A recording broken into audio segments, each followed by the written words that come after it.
still shaking as I write this. What happened to me last month in the mountains changed everything I thought I knew about what's out there in the woods. I've been hunting these hills for over 20 years and I thought I'd seen it all. I was wrong. This really happened to me and I've got the photo to prove it. I'm sharing this because I need people to know what's really living in our forests. It was the second week of November, prime deer season in the Appalachian Mountains of West Virginia. I'd been planning this trip for months, a 5-day solo hunt in some of the most remote country you can find. The spot I picked is about 3 hours from the nearest town, up old logging roads that'll tear your truck apart if you're not careful. I got to the trailhead around sunrise, packed my gear, and headed into the woods. The weather was perfect, cold enough to keep the deer moving, but not so cold you can't feel your fingers. I set up my base camp about 2 miles in, near a little creek that runs year-round. The first thing I noticed was how quiet everything was. Usually these woods are full of life. Squirrels chattering, birds calling, chipmunks rustling through the leaves. But that morning, nothing. Dead silence except for the sound of water running over rocks. I figured maybe I'd just picked a bad spot, so I moved deeper into the forest. Found some decent deer sign, tracks, and droppings that looked fresh. But still, no animals anywhere. Not even a single bird. After hunting the same area for 2 decades, I know when something's off. This was off. Around noon, I stopped for lunch by a big oak tree. As I was eating my sandwich, I noticed something carved into the bark about 8 feet up. At first, I thought it was just natural scarring, but when I looked closer, it was definitely made by something. 3 parallel lines gouged deep into the wood like claw marks, but too precise, too deliberate. The hair on my neck stood up. Those marks were fresh. You could still see the white wood underneath where the bark had been scraped away. Whatever made them had been there recently, and whatever made them was tall enough to reach 8 feet up a tree trunk. I woke up to rain pattering on my tent. Nothing worse than hunting in the rain, but I'd driven 3 hours to get here and I wasn't going home empty-handed. I waited for the worst of it to pass, then headed out around 8 a.m. The rain had turned all the forest trails into mud, which was actually good for tracking. That's when I found them. The biggest footprints I've ever seen in my life. They were human-shaped but massive, easily twice the size of my size 11 boots. And I mean everything was proportional, not just long but wide too, like they belonged to something that weighed 400 pounds or more. I knelt down next to the clearest print, my heart racing. The detail was incredible. You could see individual toe impressions, the arch, even what looked like skin texture in the mud. This wasn't some hoax or costume print. This was real.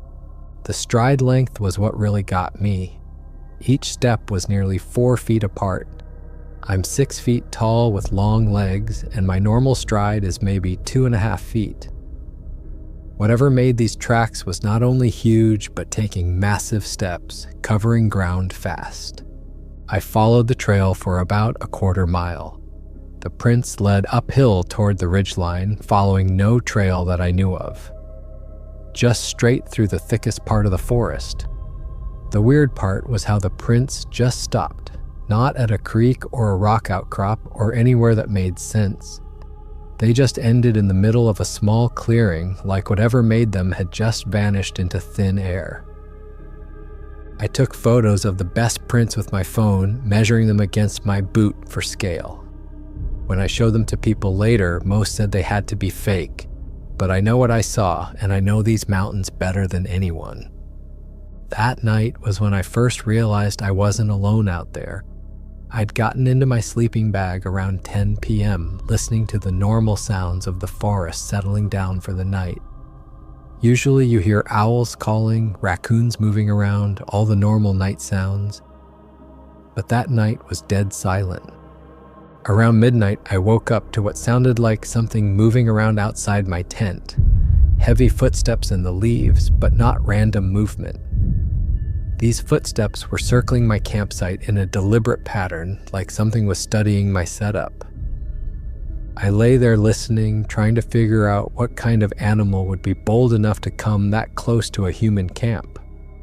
The footsteps would stop for a few minutes, then start again from a different direction. Whatever was out there was taking its time, being patient. Then I heard something that made my heart nearly stop, the sound of my tent stakes being tested. A gentle pulling on the guy lines, like something was checking how securely my shelter was anchored. The tent fabric moved slightly as whatever was out there investigated my camp. I reached slowly for my rifle, trying not to make any noise. But as soon as the sleeping bag rustled, everything stopped. Dead silence for about 30 seconds. Then I heard those heavy footsteps moving away, crashing through the brush like whatever had been there suddenly didn't care about being quiet anymore. I didn't sleep the rest of that night. I sat up with my rifle across my lap, jumping at every sound. When morning finally came, I found muddy prints all around my tent. Big, human-like prints with clear toe impressions, some less than 3 feet from where I'd been sleeping. But that wasn't the worst part. The worst part was that some of the prints showed the creature had been standing in one spot for a long time, just watching my tent, watching me sleep. The third day was when I realized I wasn't just sharing the woods with something unusual, I was being actively hunted. I'd moved my hunting spot to a ridge about a mile from camp, hoping to catch deer moving between feeding areas. I'd been sitting in my tree stand for about 2 hours when I heard something moving through the trees below me. Heavy footsteps crunching through the leaves, but moving in a pattern that wasn't natural. Too slow, too measured, like whatever was making them was trying to sneak up on something.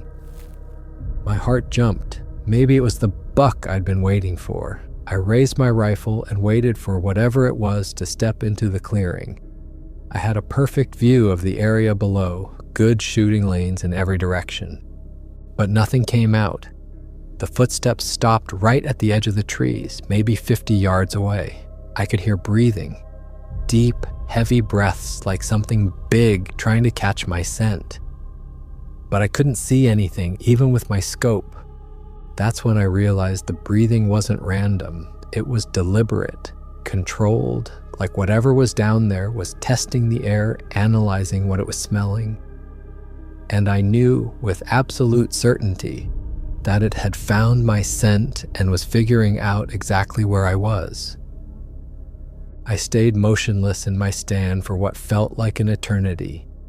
My muscles started cramping from holding the same position, but I didn't dare move. Whatever was down there was playing a waiting game, and I was losing. After about 30 minutes, I heard a new sound, something moving through the trees to my left, then something else moving to my right.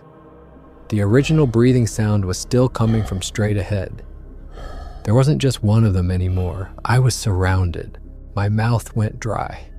I'd hunted predators before, bears, mountain lions, but this felt different.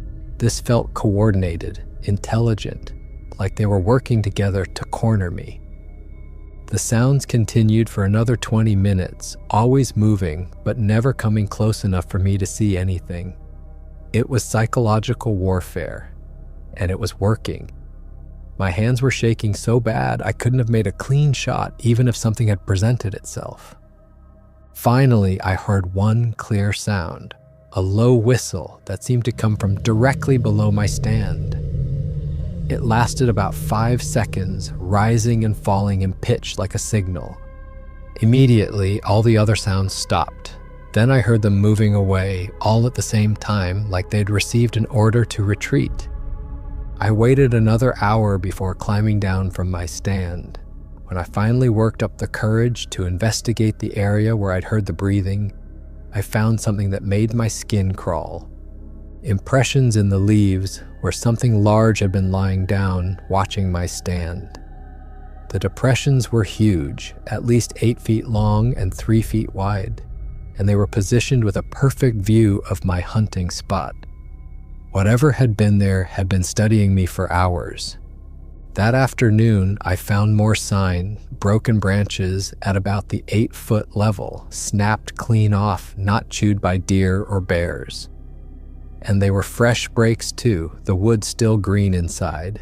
Something big had been pushing through here, something tall enough to break branches that were way over my head. I also found what looked like a bed or nest made of pine boughs and leaves, tucked under a rock overhang. It was big enough for a person to lie down in, but no person would make a bed like that. It looked primitive, like something an animal might make, but too organized, too purposeful. That night was worse than the first, much worse. I'd moved my camp about half a mile, thinking maybe I could throw off whatever had been tracking me. I picked a spot with good visibility in all directions and my back to a large boulder. I was wrong about being safer. Around 1 a.m., I woke up to the sound of something moving through my gear. Not inside my tent, but outside. Going through the pack I'd left by the fire ring, I could hear zippers being opened, items being moved around, like something was conducting a careful search. I grabbed my flashlight and unzipped my tent flap just enough to peek out. What I saw froze my blood. A massive shape hunched over my backpack, silhouetted against the starlight. It was going through my supplies methodically, examining each item before setting it aside. The creature's movements were careful, almost delicate, like it didn't want to damage anything. When it picked up my first aid kit, it turned the package over in its hands, studying it from different angles. Then it opened the kit and started examining the contents. Bandages, antiseptic, pain relievers. It held each item up to catch the moonlight like it was trying to understand what they were for. I watched in terror and fascination as this impossible creature conducted what could only be described as an inventory of my possessions. It spent several minutes with my GPS unit, turning it on and off, apparently puzzled by the electronic beeping sounds it made. When it found my trail mix, it opened the bag and sniffed the contents carefully. Then it tasted a small amount, chewing thoughtfully before setting the bag aside. It was learning about me through my gear, trying to understand what kind of creature I was. The whole examination took about 20 minutes. When it was finished, the creature carefully repacked everything exactly as it had found it. Nothing was missing, nothing was damaged. It was like it had conducted a scientific study of my equipment. Then it stood up to its full height, easily 8 feet tall, and turned toward my tent. I pulled my head back inside and zipped the flap shut, my heart pounding so hard I was sure it could hear it. For the next hour, I listened to footsteps circling my tent at different distances, sometimes far away, sometimes close enough that I could feel the ground vibrate under its weight. It was testing my reactions, seeing how I would respond to different levels of threat. The most terrifying moment came when the footsteps stopped right outside my tent, and I heard a new sound, sniffing. Deep, loud sniffs like a bloodhound investigating a new smell. The creature was trying to learn my scent, cataloging it for future reference. I could see its shadow through the tent wall, a massive bulk blocking out the stars. It stayed there for what felt like forever, just breathing and occasionally sniffing. I lay perfectly still, barely daring to breathe myself. Finally, it moved away. But instead of the usual crashing through the brush, this time it moved silently. One moment the shadow was there, the next it was gone. No sound, no indication of which direction it had gone, like it had simply melted back into the forest. By the fourth day, I was starting to think about cutting the trip short. I hadn't seen a single deer, and all the weird sign was making me nervous. But I'm stubborn, so I decided to push deeper into the mountains, farther than I'd ever gone before. I hiked about 4 miles from my base camp, up into country that probably hadn't seen a human boot print in years. The going was tough, thick undergrowth, fallen trees, and steep, rocky slopes that left me exhausted. Around 2 p.m., I stopped to rest and eat lunch by a little stream. That's when I heard it, a sound like nothing I'd ever heard before. It started as a low moan, almost like wind through trees, but it built into something else. Something that sounded almost like singing, but not human singing. More like whale songs if whales lived in the forest. The sound was coming from somewhere up the ridge, maybe half a mile away. But here's what made my blood run cold. It wasn't just one voice. As the first call faded, another answered from a different direction, then another. They were communicating with each other, and I was right in the middle of their conversation. The calls went on for about 10 minutes, echoing off the rock faces and creating an eerie chorus that seemed to surround me. When they finally stopped, the silence that followed was even more unsettling than the sounds had been. I knew I should head back to camp, but curiosity got the better of me. I started climbing toward where the first call had come from, following what looked like an old game trail. But the more I followed it, the more I realized it wasn't made by deer or elk. The path was too wide, and there were more of those broken branches at the 8-foot level. As I climbed higher, I started finding structures, piles of rocks balanced in ways that couldn't be natural, sticks woven together into shapes that looked almost like symbols. Someone or something was definitely active in this area, and they weren't trying to hide it.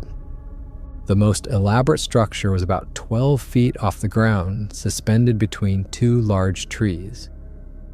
It was an intricate pattern of interwoven branches decorated with the skull of a small deer. The empty eye sockets seemed to follow me as I passed underneath. As I explored the ridge, I started getting the feeling that I wasn't alone. You know that sensation when someone's watching you, even when you can't see them? It was like that, but stronger, like there were eyes on me everywhere I went. I'd catch movement in my peripheral vision, but when I turned to look, nothing was there. Shadows that seemed to shift when they shouldn't. The feeling got so strong that I started talking out loud just to break the oppressive silence. "I know you're out there," I said to the empty forest. "I'm not here to cause trouble, just hunting, same as always." For a moment, the forest seemed to hold its breath.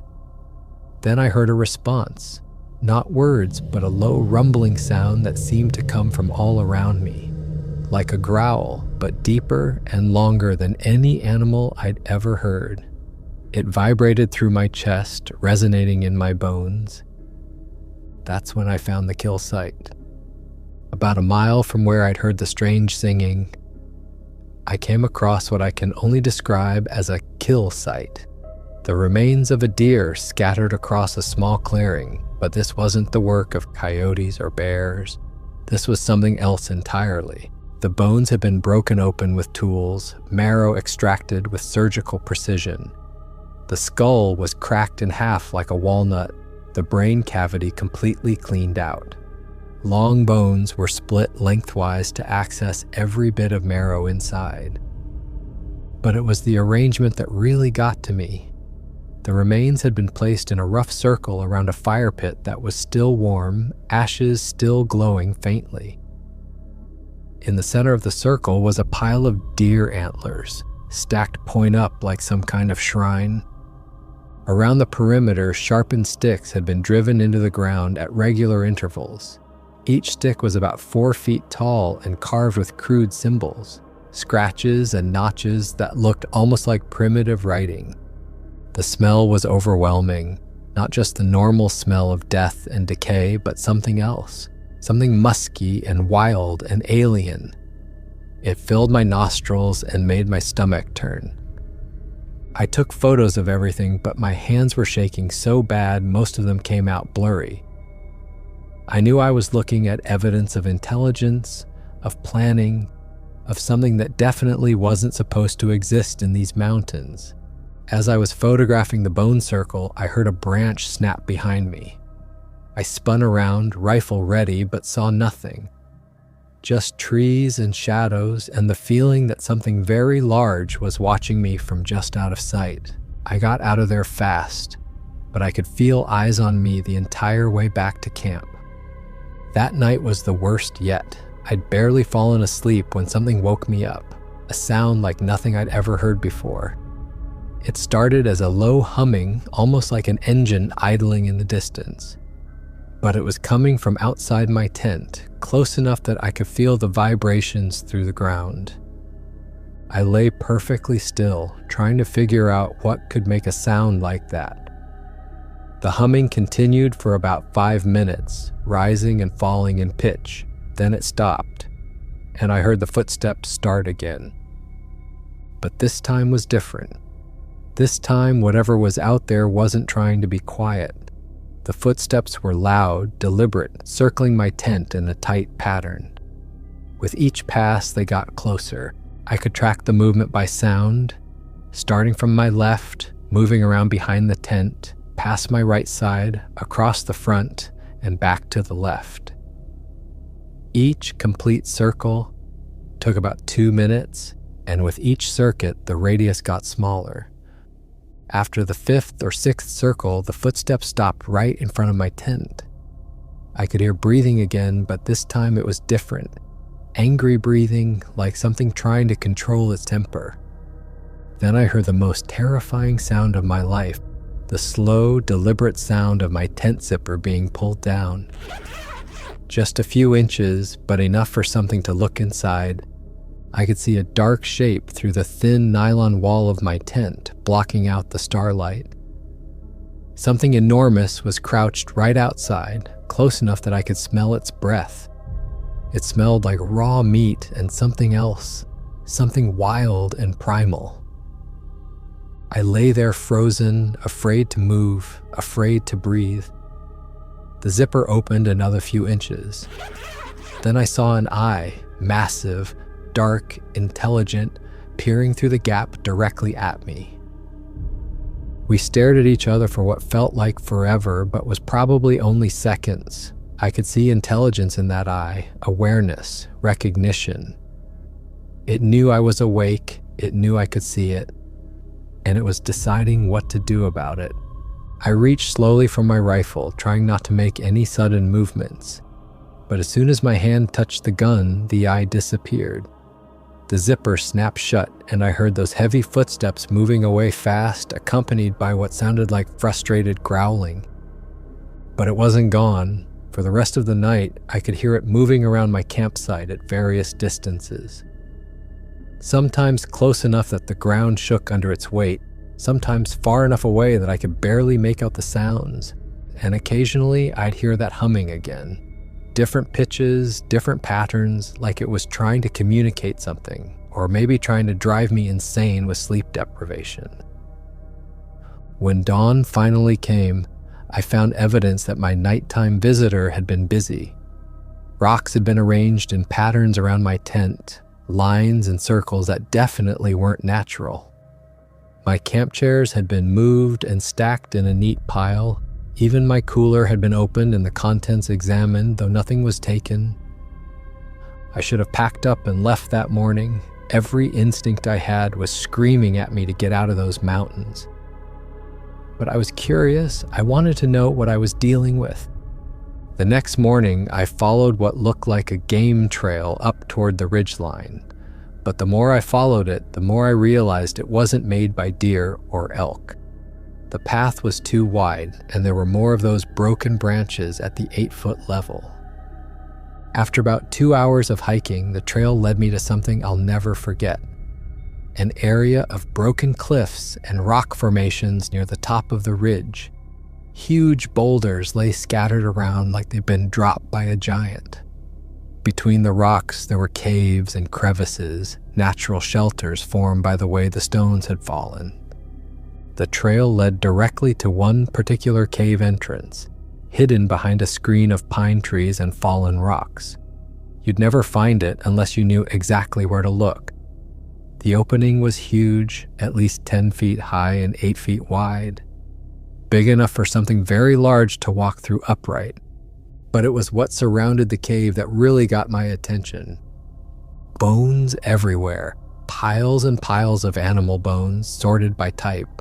All the deer skulls in one pile, all the leg bones in another, ribs stacked like cordwood. Most looked old, bleached white by years of weather, but some were fresh, still had meat on them. This wasn't random scattering, everything was organized, purposeful. The skulls were all facing the same direction, like they were watching the cave entrance. The long bones were bundled together like firewood, ready for use. Even the smaller bones were grouped by size and type. Hanging from the trees around the entrance were dozens of those stick totems I'd been finding. But these were elaborate, decorated with feathers and animal hair and strips of hide. They moved in the breeze, creating an eerie, rattling sound that sent chills down my spine. The totems weren't just decorations, they were warnings, territorial markers, signs that this place belonged to something and trespassers weren't welcome. The biggest one hung directly above the cave entrance, a complex weaving of branches and vines decorated with the skull of a large deer. And the smell, it was overwhelming now. The smell of something wild and primitive, something that had been living in that cave for a very long time. It wasn't just animal musk, it was a smell of intelligence, of culture, of a creature that had made this place into a home. I knew I should turn around and get out of there. Every fiber of common sense I had was telling me to run. But I also knew this might be the chance of a lifetime. How many people get to see something like this? I started taking pictures with my phone, documenting everything I could see. The bone piles, the totems, the cave entrance itself. Each photo revealed new details, claw marks on the rocks, symbols carved into the stone, patterns in the bone arrangements that suggested meaning and purpose. The entrance itself was decorated with more elaborate totems than I'd seen anywhere else. Massive constructions of woven branches, animal skulls, and strips of hide that must have taken hours to create. They hung from the rock face above the opening like a primitive art gallery. I was so focused on getting good shots that I almost didn't notice when something moved in the darkness inside the cave. At first, it was just a shift in the shadows, so subtle I thought I might have imagined it. But then I saw them, 2 points of light reflecting back at me from deep inside the cave. Eyes, huge, intelligent eyes watching me from the darkness. My heart stopped. We stared at each other across maybe 30 feet of space, predator and prey sizing each other up. The eyes were too high off the ground to belong to any normal animal, at least 7 feet up, maybe 8. I raised my phone slowly, trying not to make any sudden movements. The eyes tracked my movement, following the phone as I brought it up to take a picture. Whatever was watching me understood what I was doing. That's when I heard the breathing, deep, controlled breaths that echoed from inside the cave. Not the random breathing of an animal, but the measured breathing of something thinking, planning, deciding what to do about the intruder in its territory. The eyes moved closer to the entrance. I could make out more of the shape now. A massive, dark bulk moving through the shadows toward the light. My finger hovered over the camera button, knowing I might only get one chance at this. Then I heard something that made my blood freeze. A low rumble that seemed to come from deep in the creature's chest. Not quite a growl, not quite speech, but something in between. It was trying to communicate with me. The sound built in volume and complexity, becoming a series of grunts and rumbles that almost sounded like words, like it was asking me a question or making a demand. The intelligence behind those sounds was unmistakable. I took a step backward, and immediately the vocalizations changed. They became sharper, more urgent, a warning. The message was clear. I'd gotten too close, stayed too long, seen too much. That's when the creature stepped into the light.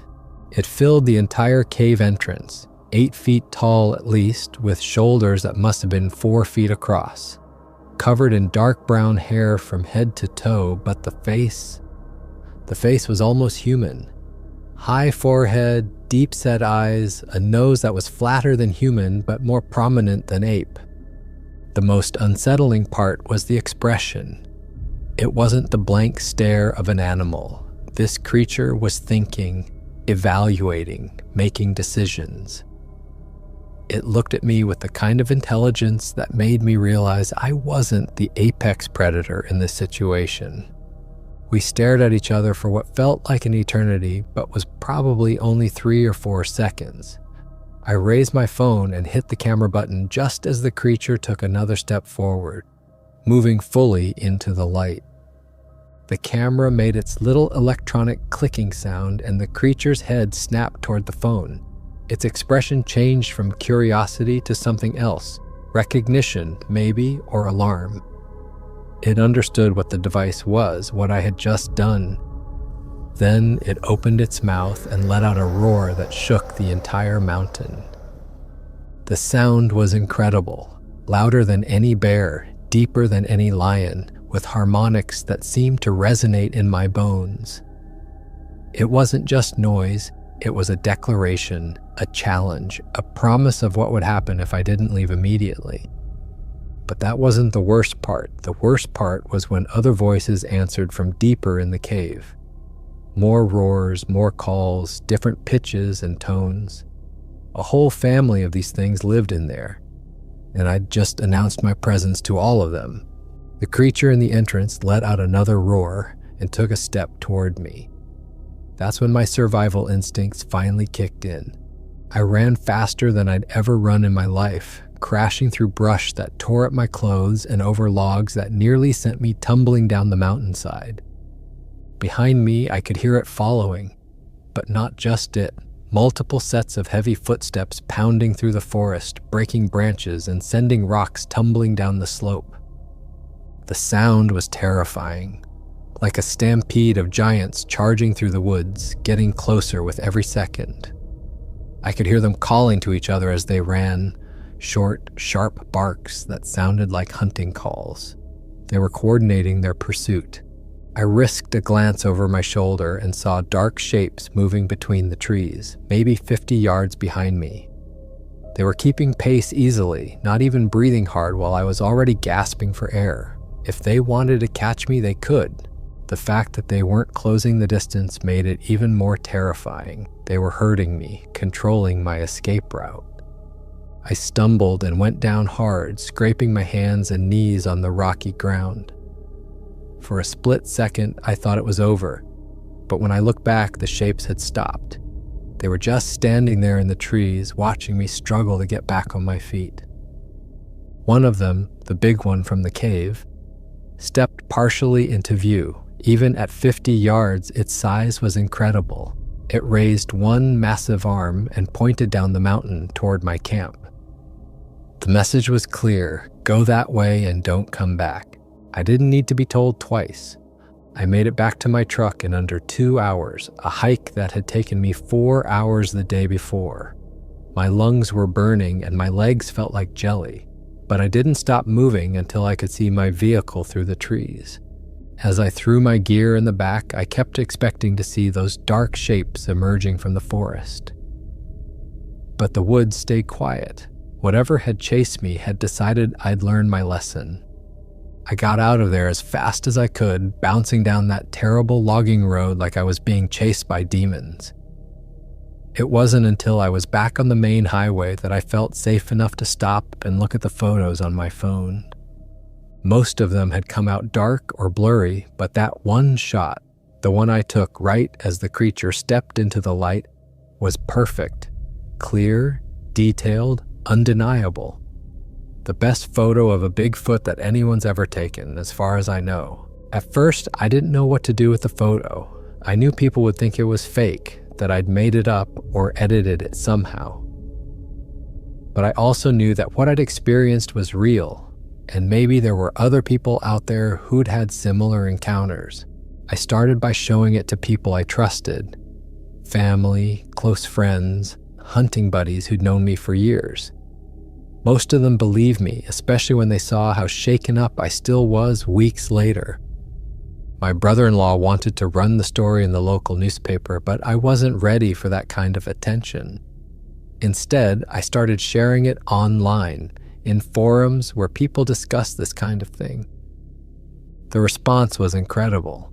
Dozens of people reached out to tell me about their own encounters. Hunters who'd found similar stick structures, campers who'd been stalked by something in the night, hikers who'd seen huge human-like figures watching them from the tree line.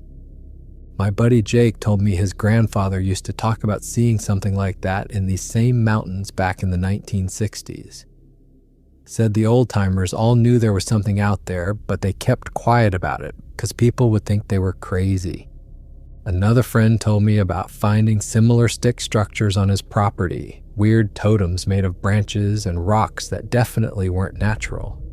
He'd always assumed it was kids playing pranks, but now he's not so sure. Based on everything I've seen and heard, I think there's a population of these creatures living in the most remote parts of our mountains. They're intelligent, organized, and they've learned to avoid humans most of the time. But they're also territorial. When someone gets too close to their homes, too close to their territory, they make their presence known. The stick structures, the bone displays, the intimidation tactics, it's all designed to scare people away. Most of the time it works. How many hunters have found weird sign in the woods and just decided to hunt somewhere else? How many hikers have gotten spooked by strange sounds and headed back to their cars? I'm betting a lot more than you'd think. I was just stubborn enough and curious enough to keep pushing deeper into their territory until I found what I was looking for. And lucky enough to get out alive with proof of what I'd seen. The photo I managed to take shows the creature in remarkable detail. You can see the muscle structure under the hair, the way it's standing, the shape of its face. This isn't some person in a costume. The proportions are all wrong for a human. Look at the length of the arms, the breadth of the shoulders, the size of the hands. Look at the face, the heavy brow ridge, the flat nose, the way the jaw projects forward. These aren't human features, but they're not quite ape-like either. There's something in between.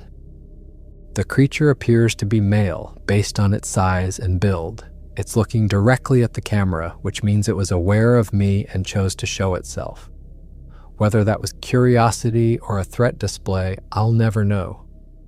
What I do know is that this photo represents the clearest, most detailed image of a Bigfoot ever captured, and it came at the cost of one of the most terrifying experiences of my life. I've been back to those mountains twice since my original encounter, both times with other people. We found the cave again, and it's definitely still being used. More fresh bones, new stick totems, and clear signs of recent activity. But we haven't seen the creatures themselves again. It's like they know we're looking for them now, and they're being even more careful than before. Smart enough to recognize a camera, smart enough to avoid being photographed again. We did set up a trail camera near the cave entrance. After 2 weeks, we collected it and found something interesting. A series of photos taken over several nights showing a large, dark shape moving past the camera. The images are too blurry to make out details, but you can see something roughly human-shaped walking upright through the forest. Since I started sharing my story, the response has been split pretty much down the middle. About half the people who've heard it think I'm telling the truth, while the other half think I'm either lying or delusional. The believers tend to be people who spend time outdoors. Hunters, hikers, campers. People who understand how much wilderness is still out there.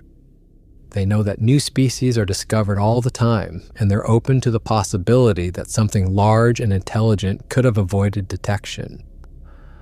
The doubters are usually people who live in cities, who think every square inch of the country has been mapped and cataloged. They can't imagine how a population of large primates could exist without being documented by mainstream science. But here's the thing, we discover new species all the time.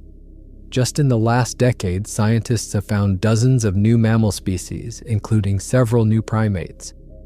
Most of them were in remote, unexplored areas where human contact is minimal. I know most people will think I'm crazy. I know some will say the photo is fake. that I made the whole thing up, but I also know what I saw, and I know I'm not the only one. There are creatures living in our forests that science doesn't recognize. They're intelligent, organized, and they've been sharing this land with us for probably thousands of years. They've just been smart enough to stay hidden. But as more people venture into remote areas, as we build roads and houses deeper into their territory, encounters are becoming more common. People need to know what's out there, if only for their own safety. I'm not saying everyone should grab a camera and go looking for Bigfoot. What I experienced was terrifying, and I was lucky to get out unharmed. These creatures are powerful and potentially dangerous when they feel threatened. But I am saying that people should keep an open mind. If you're out in the woods and you find strange structures, unusual tracks, or signs of something that doesn't belong, pay attention, trust your instincts, and maybe don't venture into remote areas alone. Since my encounter, I've been documenting everything I can find. I went back to collect plaster casts of the best footprints before weather could destroy them. I gathered hair samples from the stick totems, coarse, dark strands that don't match any known animal in the area. The footprint casts are incredible. You can see every detail, the individual toe impressions, the way the foot flexed as it walked, even what looks like calloused areas on the sole. The proportions are all wrong for a human foot. Too wide, too long, with toes that are almost finger-like in their length and flexibility. I sent hair samples to a lab for analysis, but the results were inconclusive. The hair showed characteristics of both human and ape hair, but didn't match either exactly. The lab technician said it was anomalous, not fitting any known species in their database. That might not sound like much, but it's actually significant. If the hair was from a hoax, it would most likely be human hair or synthetic fibers from a costume. The fact that it doesn't match any known species suggests it came from something genuinely unknown. I also managed to record some of the vocalizations I heard during my time in the mountains. Using an app on my phone, I captured about 10 minutes of the strange calls and roars. The recordings are unlike anything I've heard before. Deep, complex vocalizations with a range that goes from subsonic rumbles to high-pitched whistles. Some parts almost sound like language, patterns and rhythms that suggest communication rather than random animal noises. I've played the recordings for other hunters and outdoorsmen. Most say they've never heard anything like it. A few have told me they've heard similar sounds in remote areas, but always assumed it was wind or some other natural phenomenon. It's been 3 months since my encounter, and I still have nightmares about it. I wake up thinking I hear those heavy footsteps outside my house, that breathing sound right outside my bedroom window.